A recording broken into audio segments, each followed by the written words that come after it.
On January 20, 2025, President Donald J. Trump delivered his second inaugural address in the rotunda of the U.S. Capitol, marking the commencement of his non-consecutive second term as the 47th President of the United States.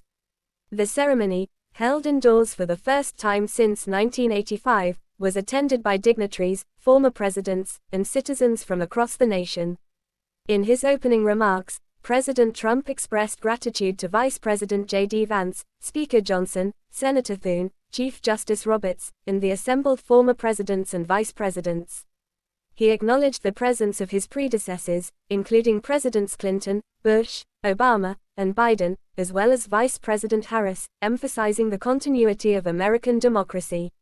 President Trump declared the onset of a golden age of America, emphasizing a renewed focus on national sovereignty, security, and prosperity. He criticized previous administrations for policies he described as detrimental to the nation's interests and pledged to reverse these actions to restore America's standing. A significant portion of his address was dedicated to immigration policy. President Trump announced the reinstatement of strict border controls, including the re-implementation of the Remain in Mexico policy and the designation of certain drug cartels as foreign terrorist organizations. He declared a state of emergency at the southern border, aiming to halt illegal immigration and enhance national security. Addressing economic concerns, President Trump proclaimed a national energy emergency to boost domestic oil production and reduce reliance on foreign energy sources. He criticized environmental policies such as the Green New Deal and mandated electric vehicle initiatives, asserting that they hindered economic growth and energy independence. His administration aimed to prioritize traditional energy sectors to combat inflation and revitalize the economy. President Trump also announced the establishment of the Department of Government Efficiency, tasked with streamlining federal operations and eliminating bureaucratic redundancies. This initiative aimed to enhance governmental responsiveness and reduce wasteful spending, reflecting his commitment to a leaner and more effective administration. In a move to address cultural and social issues, he declared an end to government programs that, in his view, excessively focused on race and gender. He advocated for a society that is colorblind and based on merit, emphasizing individual achievement over identity politics.